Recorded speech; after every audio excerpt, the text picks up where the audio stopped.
Nous avons vu en classe qu'il est extrêmement important de pouvoir passer facilement de la formule brute d'un composé ionique au ion qu'il contient, que cette compétence correspond un petit peu à l'addition en maths et qu'il va être difficile d'avancer si vous ne maîtrisez pas cette compétence. Afin de la maîtriser au mieux, nous avons regardé en détail ce que cela représente, ce qu'il vous faut voir lorsque vous lisez une formule brute et comment cela va se passer lorsque on va mettre ce composé ionique dans l'eau. Nous avons commencé par regarder la formule brute Na3P et sa représentation. Nous avons vu que le phosphore est au centre, il est 3- car dans le tableau périodique, le phosphore est dans la colonne 5. Si vous avez un doute, c'est un non-métal, il doit donc être négatif. Et le seul nombre d'oxydation négatif qui vous est proposé, eh bien 3-. Autour, nous avons 3 sodiums qui portent une charge plus. Si nous retournons dans notre tableau périodique, nous voyons que le sodium est dans la colonne 1A. Nous avons appris que les éléments de la colonne 1A forment des cations positifs. Et si on a un doute, on peut vérifier également avec le nombre d'oxydation et nous voyons que le seul qui est proposé pour le sodium est +1. Il s'agit d'un composé ionique, les 3 cations sont positionnés autour de l'anion qui porte une charge 3-. Lorsqu'on va les mettre dans l'eau, ces ions vont se séparer car ici, il n'y a pas une réelle liaison, il n'y a qu'une attraction électrostatique entre les ions. Chaque ion sera entouré d'une couche de molécules d'eau qui s'orientera de façon à présenter son côté négatif face à une charge positive et son côté positif face à une charge négative. Ici, la molécule d'eau est représentée comme un triangle. On veut s'éviter de devoir travailler avec ce dessin et de devoir répéter ce dessin. Donc, on représente un triangle et ce triangle, on peut soit décider de mettre la couleur rouge du côté de l'oxygène, parce qu'on représente généralement l'oxygène en rouge et les hydrogènes en blanc, ça c'est une possibilité. Ou alors, on peut représenter un triangle et mettre le pôle négatif près d'un sommet et le pôle positif près de l'arête opposée. Ainsi, cette simple représentation nous permet d'éviter de dessiner systématiquement les molécules d'eau avec leur charge, fraction de charge, etc.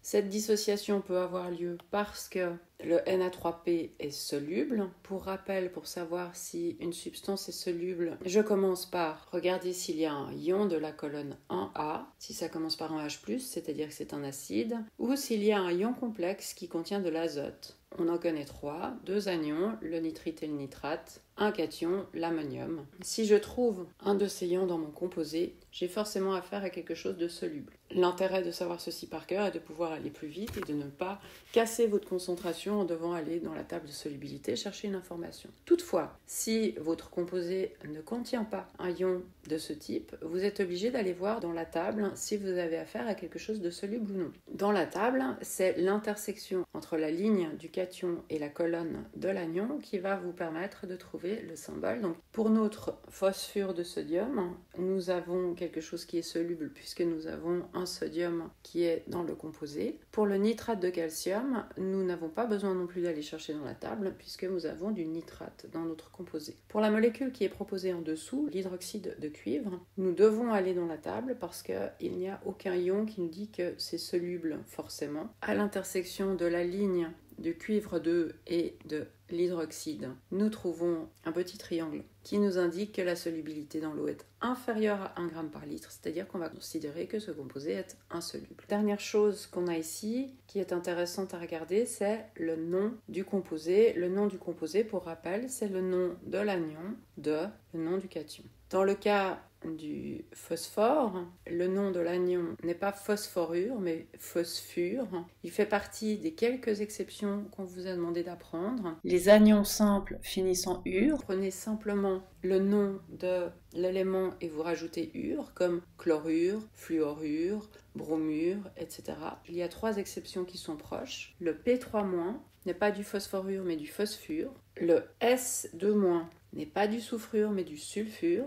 Le N3- n'est pas de l'azoture mais du nitrure. Vous ferez particulièrement attention avec ce dernier parce que l'azoture c'est un autre ion. C'est pas que vous diriez quelque chose de faux et qu'on pourrait se dire que vous avez dit quelque chose de faux, c'est qu'on verrait un autre composé. Il reste une dernière exception qui a un nom complètement différent, l'ion O2-. qui est l'ion oxyde. En ce qui concerne les ions complexes, eh bien les ions complexes, vous avez dû les apprendre également pour voir tout de suite NO3 dans la parenthèse comme ici, et tout de suite vous dire NO3 c'est du nitrate, c'est un moins, et ne pas avoir besoin d'aller chercher une information supplémentaire qui va vous sortir de l'exercice. Ici on sait que le NO3 est un moins. Au niveau représentation, la représentation la plus correcte est celle de gauche. Vous voyez vraiment la constitution de l'ion nitrate avec un azote et 3 oxygènes. Un oxygène qui porte la charge moins et qui est attiré par l'ion calcium. On voit ici aussi une séparation, c'est-à-dire qu'on n'a pas une vraie liaison, on a juste une interaction physique qui pourra être cassée par l'eau. Pour simplifier, vous pouvez très bien choisir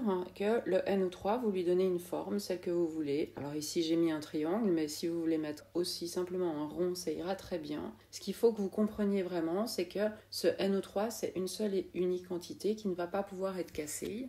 Donc une forme, et puis éventuellement vous notez NO3- dessus pour vous souvenir que c'est votre ion NO3-. Vous voyez à ce moment-là qu'ils sont opposés parce que les deux sont négatifs, vous n'allez pas pouvoir les mettre côte à côte, ils vont se mettre le plus loin possible. Par contre, les deux sont attirés par la charge plus, donc ils vont rester proches de la charge plus. Le nom, ce sera bêtement nitrate de calcium, et lorsqu'on va mettre dans l'eau, eh bien de la même façon que le phosphure de sodium séparait ses ions simples, le phosphure de sodium était fait d'un cation simple, le sodium, et d'un anion simple, le phosphore. Dans notre cas ici, nous avons un cation simple, le calcium, et nous avons un anion complexe, le nitrate. Un anion complexe, c'est quelque part comme un ion simple, simplement que c'est fait de plusieurs choses, mais c'est une seule et unique entité, donc ça doit être traité comme une chose. Ça ne doit pas être cassé, ça ne doit pas être séparé. Si vous avez un ion nitrate, la formule du ion nitrate étant ceci, le 3 qui est en bas à droite doit toujours rester en bas à droite. Éventuellement, la seule chose qui peut disparaître, c'est la charge, parce qu'elle est neutralisée dans un composé. Mais la structure du reste doit absolument rester la même. On ne doit jamais voir quelque chose où tout d'un coup, on aurait le 3 qui viendrait ici, par exemple. Parce que si je reviens sur mon dessin, vous voyez qu'il n'y a pas de quoi séparer ces oxygènes. Ils sont vraiment liés à l'azote et cette partie est une seule et unique entité. Du coup, pour le dessin, là aussi, vous orientez la première couche d'eau autour de vos ions. En ce qui concerne les autres, vous pouvez les orienter de façon aléatoire puisque nous sommes dans un état liquide et que les interactions se font et se défont constamment. Revenons à notre composé suivant. On l'a appelé jusqu'ici hydroxyde de cuivre car il contient l'ion OH-. C'est un ion complexe et nous voyons qu'il est pris 2 fois. En face, nous avons du cuivre et comme nous l'avons vu précédemment, il faut qu'il y ait autant de charge plus que moins dans notre composé. Donc précédemment, par exemple, on avait pu observer que 3 fois plus, c'est la même chose que 3 moins. On a la même quantité de charge. Une fois 2 plus, c'est la même chose que 2 fois 1 moins. Donc ici, 2 fois 1 moins, on arrive à 2 moins, il faut qu'en face nous ayons 2 plus. Pour arriver à une quantité de charge équivalente aux 2 moins fournis par les 2 OH-, eh bien, nous devons prendre un cuivre qui sera 2+. Si on va dans le tableau périodique, on voit que le cuivre peut être 1+ ou 2+. Dans le nom, il nous faudra donc préciser la charge du cuivre, qui est de 2, soit en la mettant en chiffre romain, c'est l'ancienne nomenclature, soit en mettant son nombre d'oxydation, c'est-à-dire +2, la nouvelle nomenclature. Nous vous demanderons d'être capable de lire les deux, puisque les usages prennent du temps à changer. Si on fait maintenant nos dessins, pour le composé, nous pouvons représenter le plus justement possible notre cuivre en bleu, nos oxygènes en rouge, les hydrogènes en blanc, et puis mettre en évidence qu'il y a une séparation entre les OH- et le cuivre, puisque ce sont ici des attractions électrostatiques et pas des liaisons impliquant physiquement les deux atomes. Nous pouvons aussi utiliser une représentation simplifiée où le OH- est représenté comme une seule et unique entité, où on ne distingue pas qu'il est constitué d'oxygène et d'hydrogène, mais où on fait comprendre que c'est une entité qui ne va pas se casser. Concernant la représentation dans l'eau, nous prenons ici en compte le fait que nous avons affaire à quelque chose d'insoluble, donc même s'il est constitué de ions, ces ions ne vont pas pouvoir être séparés par les molécules d'eau parce que les composés ne vont pas se mélanger dans l'eau. Donc pour avoir quelque chose qui est dissocié, il vous faut, condition 1, qu'il soit soluble, condition 2, qu'il soit ionique. Dans le cas de l'hydroxyde de cuivre, il est ionique mais il n'est pas soluble, donc il ne va pas se dissoudre. Si on se souvient du cas du sucre, il était soluble mais il n'était pas ionique, donc il n'allait pas se dissocier. Passons maintenant au sulfate de fer 3. Qu'on nous indique fer 3, cela signifie que nous avons affaire au ion fer 3+.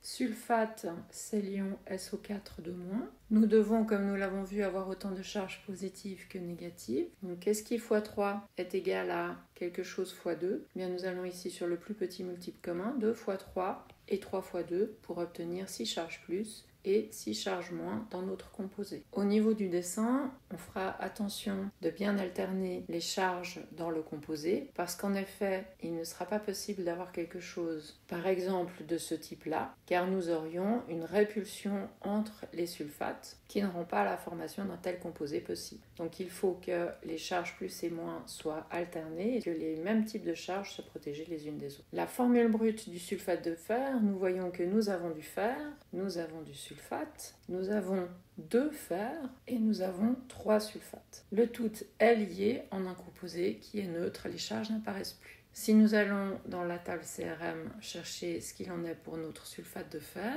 nous voyons que celui-ci est soluble. Les ions vont donc se dissocier lorsque nous allons mettre ce composé dans l'eau. Nous dessinons d'abord les molécules d'eau qui sont proches des ions et qui doivent être orientées, puis nous mettons d'autres molécules d'eau orientées de façon aléatoire. On peut même ne pas indiquer leur orientation pour compléter notre dessin. Dernier cas proposé, Li3PO4. Nous voyons ici Li qui est un ion de la colonne en A, donc nous avons quelque chose qui sera forcément soluble. Je reconnais un ion simple, le lithium, et un ion complexe, le phosphate. Le lithium est pris 3 fois et le phosphate n'est pris qu'une seule fois et il est chargé 3-. Le nom du composé est phosphate de lithium. L'allure de ce composé avant dissociation, eh bien, c'est un ion phosphate au centre. Alors je pourrais tout à fait faire un dessin représentant chaque atome. Nous voyons ici le phosphate au centre avec 3 charges négatives, chacune portée par un oxygène.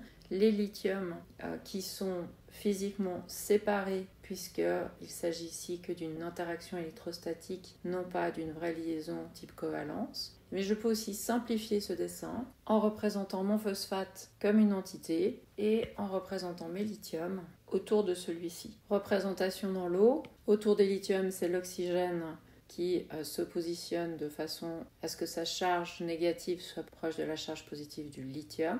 Autour du phosphate, c'est le côté des hydrogènes qui vient se positionner parce que le pôle positif est du côté des hydrogènes. Et les autres molécules, vu que je n'ai pas besoin de les orienter, je les représente simplement sous forme de triangle, ça suffira. Voici donc pour notre dernier exemple.